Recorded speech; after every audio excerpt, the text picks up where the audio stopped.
네, 이렇게 3대 특검이 마무리가 됐는데요. 김건희 특검과 관련한 내용 사회부 법조팀 김영수 기자, 이고은 변호사와 함께 이야기 나눠보겠습니다. 어서 오십시오. 안녕하세요. 네, 오늘 김건희 특검의 최종 브리핑에 특검과 특검부가 총출동했는데요. 관련 내용부터 좀 정리를 해볼까요? 오늘 오전에 브리핑이 있었고요. 민중기 특검이 직접 수사 내용을 발표했습니다. 전체적으로 설명을 하고 나중에 각 수사를 담당했던 특검보 6명이 차례로 나와서 구체적인 설명을 덧붙였습니다. 민중기 특검은 김건희 씨가 영부인 신분을 이용해서 금품을 쉽게 수수하고 인사와 공천에 폭넓게 개입했다고 밝혔습니다. 이에 따라 공적 시스템이 크게 훼손됐다고 강조했고요. 특검보들 발표에는 대통령의 배우자가 역사책에서나 볼 법한 현대판 매관 매직을 일삼고 장막 뒤에서 국정에 개입한 사실이 확인됐다는 내용이 포함됐습니다. 또 김건희 씨가 윤석열 전 대통령과 정치 공동체로 활동해 온 게 명확히 드러났고 대통령의 버금가는 지위를 누렸다고도 지적했습니다. 네. 김건희 특검이 이제 출범할 때 16개 혐의에 대한 수사를 이제 시작으로 출범을 했는데 지금 이제 마무리된 시점에서 가장 성과를 낸 부분은 뭐라고 보십니까? 저는 사실상 제 예상을 뛰어넘을 정도의 수사 성과를 보여줬던 것이 바로 매간 매직 의혹이라고 생각이 듭니다. 사실 이 수사 초반에는 이렇게까지 매간 매직 의혹이 확대될 것이라고 국민들이 예상하지 못했을 텐데 이 순방 때의 사진 등을 근거로 해서 그때 착용했던 이 김건희 씨의 금품들의 출처가 어디인지 혹시 어떤 청탁에 대한 대가가 아니었는지 의심하고 특검이 순차적으로 수사를 했고요. 상당 부분 성과를 냈습니다. 지금 공여자들 같은 경우에도 다수가 기소가 됐고요. 김건희 씨에 대해서도 알선수재 혐의로 지금 모두 기소가 된 상황입니다. 다만 아쉬운 점은 알선수재에서만 멈췄을 뿐이고 윤석열 전 대통령과의 연관관계를 구체적으로 규명하지 못해서 형량이 다소 부족한 알선수재밖에 적용이 안 됐다는 것, 즉 이 뇌물죄로의 적용이 안 됐다라는 점이 매우 아쉽고요.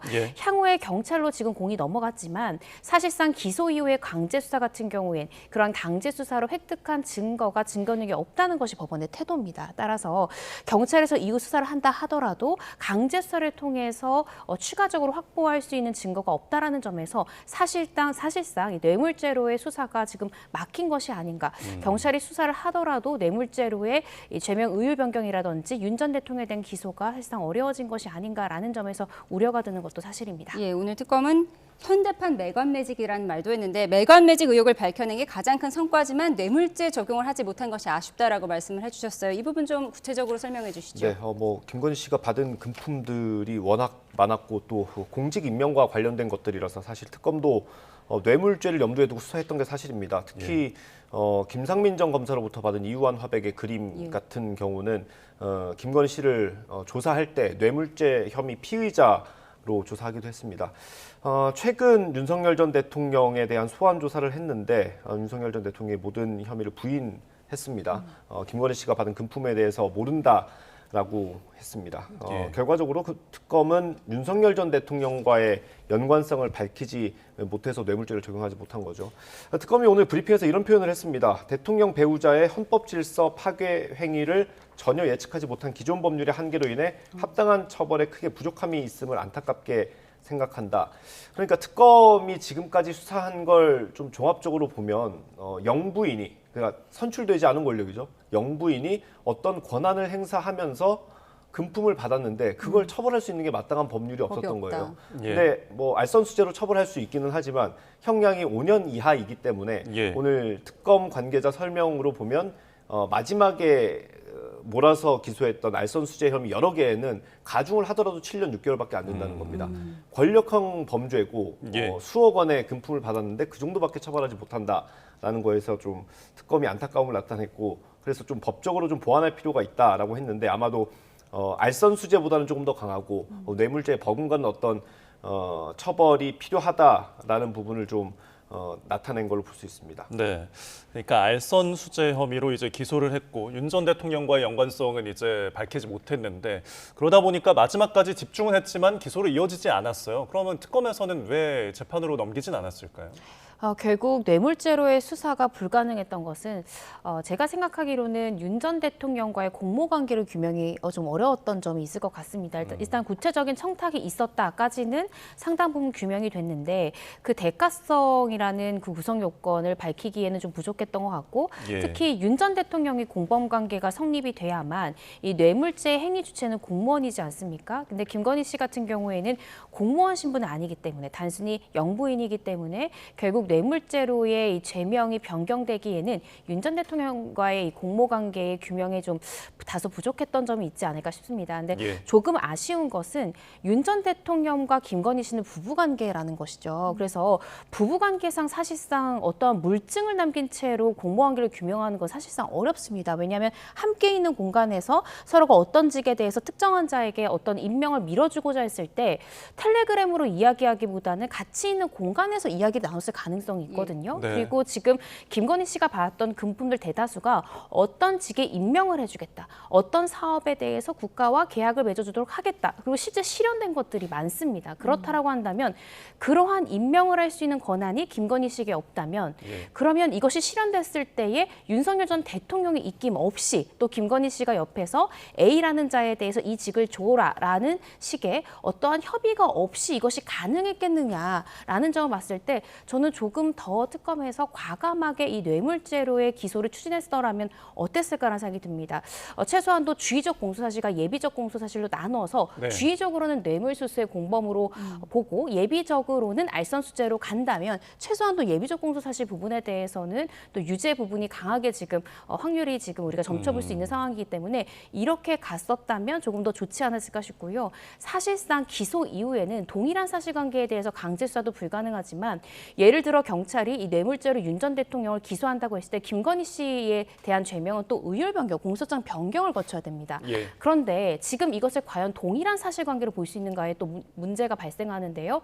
김건희 씨 측 변호인은 이중 기소다라고 또 주장할 수 있습니다. 이 같은 사실관계에 대해서 이미 알선수재죄로 기소가 돼 있는데 뇌물죄로 하는 것은 이중 기소다 내지는 공소장 변경의 대상이 되지 않는다 등등의 형사소송법상 또 여러 가지 시비를 지금 보낼 수 있는 그런 부분들이 있기 때문에 저는 특검에서 조금 더 과감하게 뇌물죄로 기소했었어야 되는 것이 조금 더 나은 선택지가 아니었나. 경찰 단계 때 이것을 하기에는 또 형사소송적으로 또 문제가 될 수 있는 법정 쟁점들이 많이 생기지 않을까 우려가 좀 드는 것이 사실입니다. 예, 알겠습니다. 잠시만요. 저희 속보가 들어와서 먼저 전해드리고 대담 이어가겠습니다. 국방부가 12.3 불법 비상계엄에 가담한 여인영 전 방급사령관과 이진우 전 수도방위 사령관을 최고 수위 중징계인 파면 처분했다고 조금 전에 밝혔습니다. 네, 또 곽종근 전 특전사령관은 징계위 심사에서 파면으로 의결이 되었으나 실체적 진실 규명과 헌법 질서 회복에 기여한 점을 참작해서 해임으로 감경해서 처분한 것으로 알려졌습니다. 예, 사유를 좀 보면요. 법령 준수 의무 위반, 또 성실 의무 위반 이렇게 기재가 되어 있고요. 국방부는 계엄 당시 이른바 계엄버스 탑승을 지시한 고현석 전 육군 참모 차장에게도 법령 준수 의무 위반을 이유로 파면 처분을 했다고 전해지고 있습니다. 네, 다시 한번 정리해드리면 국방부에서 속보가 들어왔는데요. 여인영 전 사령관과 이진우 전 사령관에 대해서는 파면의 중징계를 내렸고요. 곽종근 전 특전사령관에 대해서는 해임 처분으로 좀 감경이 됐습니다. 실체적 진실규명, 헌법질서 회복에 기여한 점을 참작을 했고요. 그리고 계엄버스 탑승을 지시한 고현석 전 육군 참모 차장에 대해서는 역시 파면 결정이 내려졌다는 속보가 들어왔습니다. 국방부의 징계와 관련된 내용이었고요. 자세한 내용은 더 들어오는 대로 전해드리겠습니다. 네, 저희는 두 분과의 대담 이어가겠습니다. 김건희 특검의 수사 성과와 한계점을 짚고 있었는데요. 윤석열 전 대통령이 재직 당시에 김건희 씨에 대한 여러 수사를 무마했다는 의혹, 이 부분에 대해서는 어떻게 진행되고 있습니까? 네, 검찰에서 무혐의 판단을 내린 뒤에 특검에서 기소한 사건이 두 개가 있습니다. 도이치모터스 주가 조작 의혹 그리고 디올백 수수 혐의입니다. 이 두 사건을 검찰이 수사하는 과정에서 봐준 것 아니냐라는 게 수사 무마 의혹의 핵심인데요. 최근 내란 특검이 수사하는 과정에서 김건희 씨와 박성재 전 법무부 장관이 나눈 대화 내용이 좀 드러났죠. 김건희 씨가 직접 법무부 장관에게 메시지를 보내서 자기 수사 상황을 챙기거나 또 검찰 인사에 대해서 언급하는 것들이 드러났습니다. 이 사건은 이제 김건희 특검이 가져와서 대대적인 압수수색을 벌였습니다. 관계자들에 대해서는 출석을 요구하기도 했는데 다 나오지 않았습니다. 이창수 전 서울중앙지검장 같은 경우는 피의자 신분인데 변호인 일정을 이유로 소환 조사에는 불응했고요. 이원석 전 검찰총장 같은 경우는 참고인 신분 조사를 통보받았는데 역시 나오지 않았습니다. 오늘 백불에서 나왔던 얘기가 있는데 이원석 전 총장의 경우에는 서면 조사에는 응하겠다는 의사를 밝혀서 아마 서면 조사가 진행이 될 텐데 이게 특검 단계에서 될지 경찰로 넘어갈지는 좀 지켜봐야 할 것 같습니다. 네, 지금 이제 모든 혐의가 이제 수사가 마무리된 게 아니어서 남아 있는 것들도 있잖아요. 일종의 이제 숙제가 남은 셈인데 결국 경찰에서 이제 이 부분을 이어갈 텐데 가장 먼저 무엇을 좀 살펴볼까요?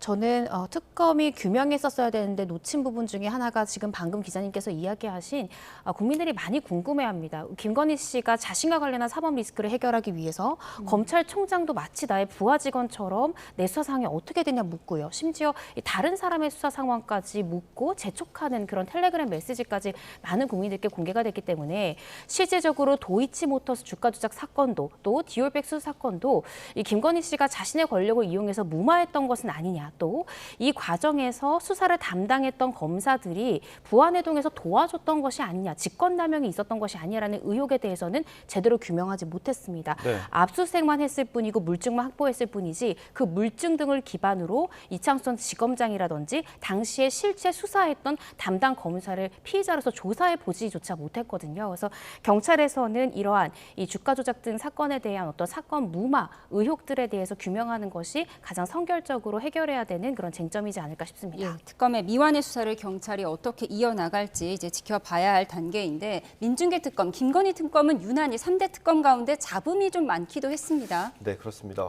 수사 과정에서 피의자 조사를 받았던 공무원이 안타깝게 극단적인 선택을 하기도 했었고요. 또 민중위 특검 본인의 주식 투자가 좀 논란이 됐었습니다. 그 가운데 좀 컸던 게 최근에 있었던 논란이죠. 편파 수사 논란인데 윤영호 전 통일교 세계본부장이 자신의 재판에서 국민의힘뿐만 아니라 민주당에도 접근을 했었다라고 언급을 했고 조금 더 구체적인 진술을 특검 조사 과정에서 했던 걸로 드러났습니다. 특검은 지난 8월에 윤영호 전 본부장으로부터 민주당 인사들에도 통일교 측에 금품이 건네졌다는 진술을 확보했다고 공식적으로 확인을 했는데 이게 특검법상 수사 대상이 아니라고 판단했다고 밝혔습니다. 그래서 내사 번호만 부여해놓고 가지고 있었고 이거를 수사가 완료되면, 그러니까 수사 기간이 종료되면 경찰에 이첩할 예정이었다고 설명을 했습니다. 그리고 이게 사실 민주당 인사들에 대해서 수사를 하지 않은 것에 대한 어떤 논란이었는데 특검은 이게 특정 정당에 국한된 게 아니었다라고 설명을 하고 있습니다. 거기에는 여당도 있었고 야당도 있었다라는 주장입니다.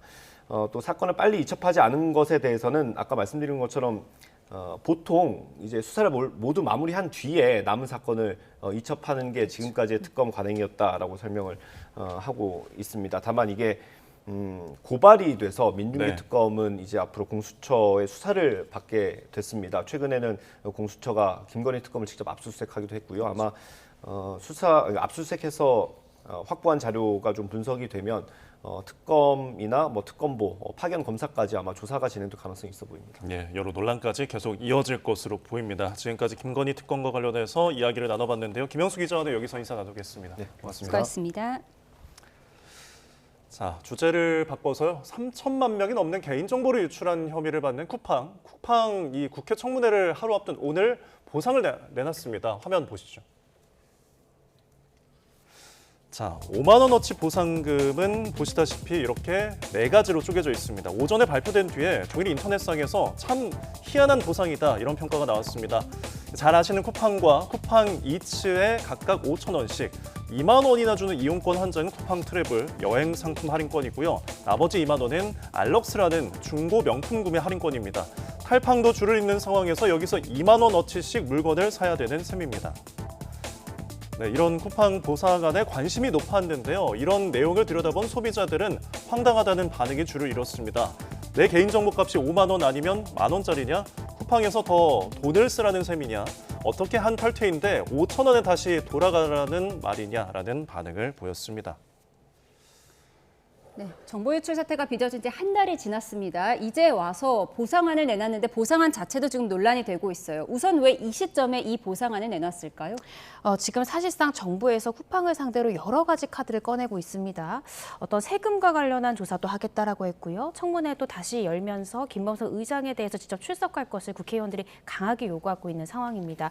뿐만 아니라 다수의 로펌들이 많은 국민들과 함께 또 손해배상 청구에 대해서 구체적으로 나서고 있기 때문에 쿠팡으로서는 민형사상 굉장히 큰 위기에 몰린 것으로 보여지고요. 따라서 본인들이 자진해서 보상안을 제시해야만 어떤 행정적인 조치뿐만 아니라 이후에 소송 과정에서도 훨씬 더 유리하다라고 판단했기 때문에 좀 빠르게 보상안을 좀 뒤늦게 보상안을 내놓은 것이라 보여지는데 네. 그 보상안의 내용이 전 적절치 않다라는 생각이 듭니다. 예. 지금 말씀하신 5만 원 상당의 혜택이다라고 지금 쿠팡 측은 이야기하지만 이 모든 것이 쿠팡의 개인 정보가 유출됐다라고 겁이 난 사람들이 많이 탈퇴를 했는데 다시 회원가입을 해야만 이 쿠폰을 쓸 수 있다라는 네. 점이 저는 납득이 되지 않고요. 보통 사기업에서는 CRM 마케팅이라고 해서 다수의 고객들에게 쿠폰으로 유인해서 회원가입을 시키는 그 회원 정보 자체가 또 하나의 기업으로서는 상당히 유용한 정보입니다. 이 정보를 취득할 목적인지는 알 수 없으나 회원가입을 해야만 그 쿠폰을 이용할 수 있고 그 쿠폰조차도